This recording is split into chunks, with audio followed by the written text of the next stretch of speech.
Terima kasih kepada anda yang terus menonton video-video saya, dan kali ini saya nak buat sambungan percutian ke Jepun part 2.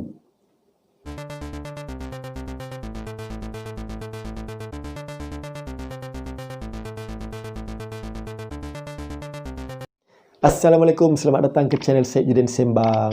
Hari ini kita nak sambung lagi tajuk tentang perjalanan percutian ke Jepun part 2. Yang mana part 1 dulu saya dah pergi Ueno Park, dah pergi Ueno Zoo, dah pergi ke Sensoji, Shibuya Crossing Road, Tokyo Tower, dan itu adalah perjalanan dan pengalaman yang sangat menarik, sangat seronok. Kalau korang pergi, make sure benda-benda ni ada dalam itinerary korang. Yang mana tempat-tempat ni antara landmark ataupun tarikan-tarikan yang terkenal di Tokyo. Okey, so kita sambung lagi part 2. Perjalanan saya dan family saya. Hari kelima kami pergi ke mana? Hari kelima kami pergi ke Fujiko Museum. Kita dekat Fujiko Museum, pelukis Doraemon. Okay, dia dekat Kawasaki. Ni pemandangan view daripada atas Kawasaki.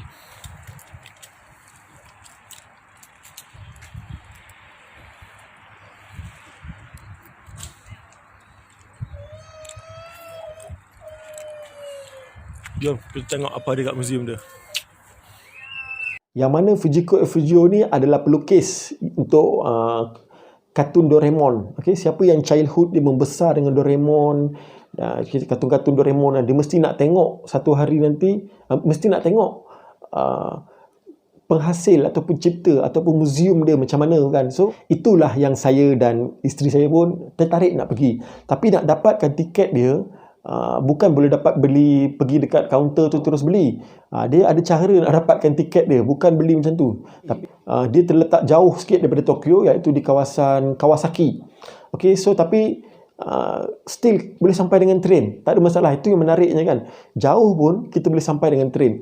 So apa yang ada dekat sana, dekat museum tu, yang pertama adalah cerita tentang sejarah hidup Fujiko ni, sejarah hidup dia daripada jatuh bangun dia, kartun-kartun yang pernah buat selain Doraemon. Kemudian ada juga patung ataupun pemandangan ataupun view dekat luar, yang mana dia macam ada cerita Doraemon lah, ada cerita yang tentang dinosaur tu kan. So dia buat ada patung dinosaur, ada patung pintu suka hati, so ada juga patung pintu suka hati. Kemudian dekat sana ada jual kuih Doraemon ni, kuih dorayaki kan, dorayaki. Kemudian ada permainan kapsul, ada juga permainan 3D, dia punya apa, rumah Doraemon tu kita dapat tengok melalui tab, ada permainan dia bergerak dan sebagainya. Kesimpulannya seronok, kita dapat tengok view ataupun pemandangan yang seakan-akan ala cerita Doraemon. Sebab ada apa, kalbet air tu kan, yalah, kalbet air, laluan air tu yang diorang selalu lepak kat taman tu, dekat sana ada view tu, ada sudut tu, memang ramai orang ambil gambar. So siapa yang peminat cerita Doraemon, saya suggestkan korang pergi, sebab akan teringat balik zaman kanak-kanak, seronok kan. Okey, daripada sana kami bergerak ke satu tempat yang mana kami nak tengok satu patung Gundam yang besar. Dekat mall, dekat luar mall tu ada satu patung Gundam yang besar, yang mana Gundam ni waktu petang dia lain, waktu malam dia pun bercahaya berlampu. So kena stay dua-dua lah. Kalau nak tengok view yang berlampu, stay malam. Tengok view biasa, stay petang kan. So peminat Gundam boleh pergi sana. Ada satu kedai tu, dalam tu juga banyak jual barang-barang Gundam, yang mana dekat luar nak bergambar boleh, sebab dia cantik rare kan. Kita dapat gambaran Gundam besar. So dekat dalam tu juga ada kedai makan makanan Jepun yang halal. Dan bila kita masuk, biasalah kita dapat tengok orang Malaysia, orang Indonesia kan. Dekat masuk kedai yang halal. So makan dekat kawasan tu tak susah. Masuk hari ke-6, kami pergi ke Gunung Fuji. Okey, kita dah sampai dekat Mount Fuji. Apa nama dia? Kawaguchiko. Okey, dari sini boleh nampak view Mount Fuji. Okey. Sekarang ni pukul 1:30. Matahari betul-betul dah naik. Okey.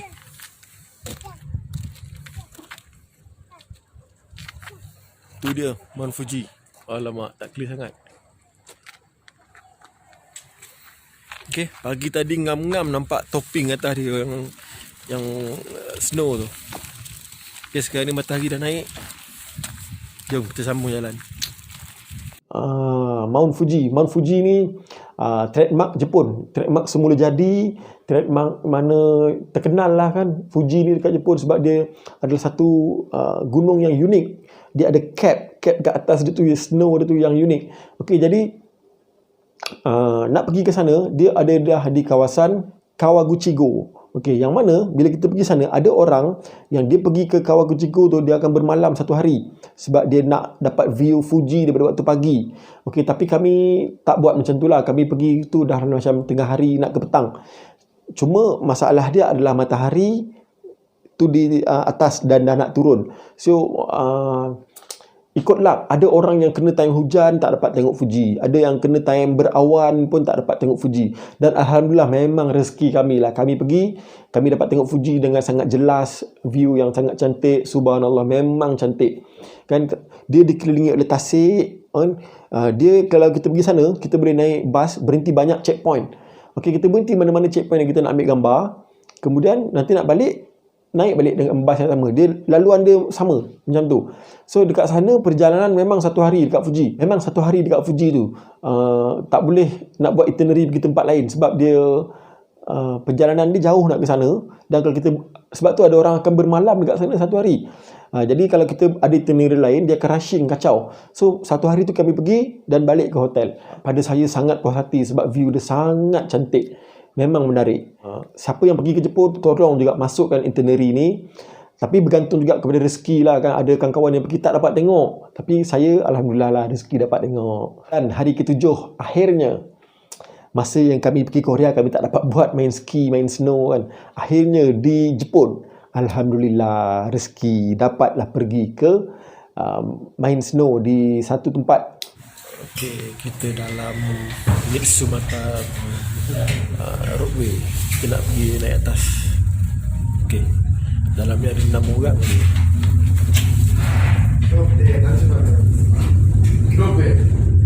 Sejuk.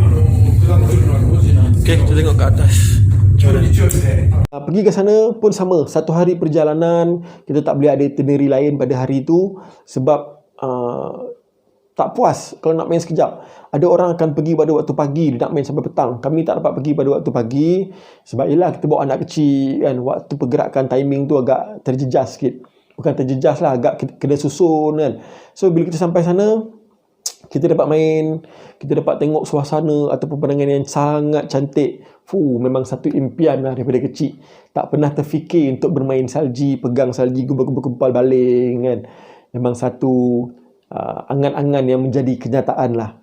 Dan anak saya pun bermain seronok. Okey, yang anak yang first, anak yang kedua tu dia sejuk.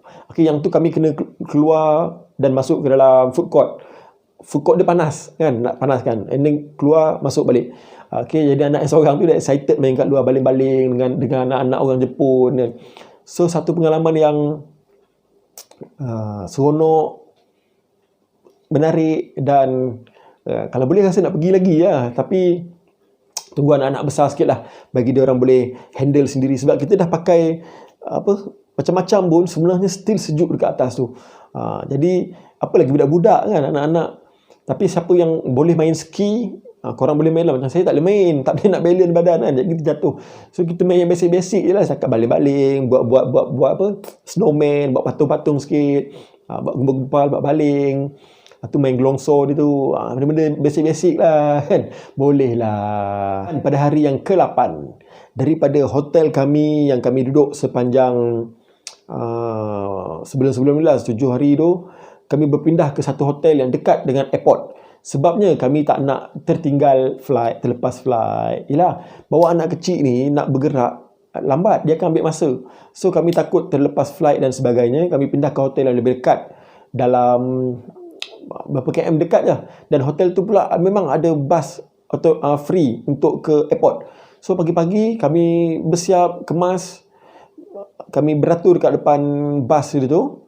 So bas tu bawa pergi airport. Kita carilah kita punya counter check-in, kita punya counter apa semua tu. Dan kita pun balik ke Malaysia, masa tu pagi balik ke Malaysia dengan selamat. Alhamdulillah, sampai ke Malaysia dengan selamat. Kesimpulannya dekat sini, apa pengalaman ataupun apa perkongsian saya ni adalah bertujuan untuk, yang pertama, kalau korang nak ke Jepun satu hari nanti, mungkin ini boleh menjadi itinerary, boleh menjadi panduan untuk korang juga satu hari nanti. Yang kedua, mungkin sesiapa yang merasakan nak bercuti bawa anak kecil mungkin susah dan sebagainya. Kami bawa 2 orang anak kecil, memang susah, tapi adalah pahit manis dia, seronok sikit, ada masalah sikit, tapi itulah cabaran dia. Tapi bila kita dah balik, dah habis lalui semua ni, benda tu kita akan duduk, kita akan fikir sebagai satu benda yang sangat seronok sebenarnya.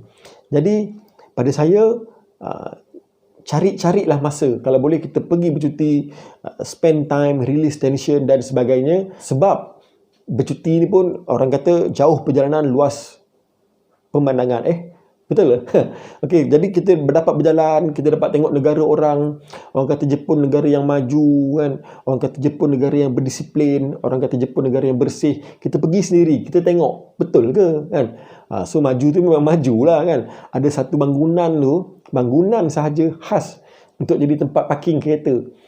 Parking kereta masuk dalam bangunan, dia tutup pintu, and then kereta tu naik ke atas, masuk dekat lot dia. So kita nak keluarkan kereta, kita masukkan nombor parking lot kita, nanti kereta tu turun automatik keluar balik. So memang canggih, dan budaya masyarakat dia disiplin. Sebab biasa masa kita naik train, memang ada satu tempat untuk kanak-kanak, OKU dan wanita mengandung dan orang tua. So setiap kali kami naik, orang yang tengah berada di sana memang akan ke tepi bagi laluan kat kami untuk duduk dekat tempat tu. Yang mana baguslah budaya tu kan. Jadi kepada yang menonton, terima kasih kepada yang menonton. InsyaAllah kalau ada kebaikan, ada yang nak buat itinerary sebagainya, boleh, silakan, tak ada masalah. Kita jumpa lagi untuk video akan datang. Assalamualaikum, bye bye.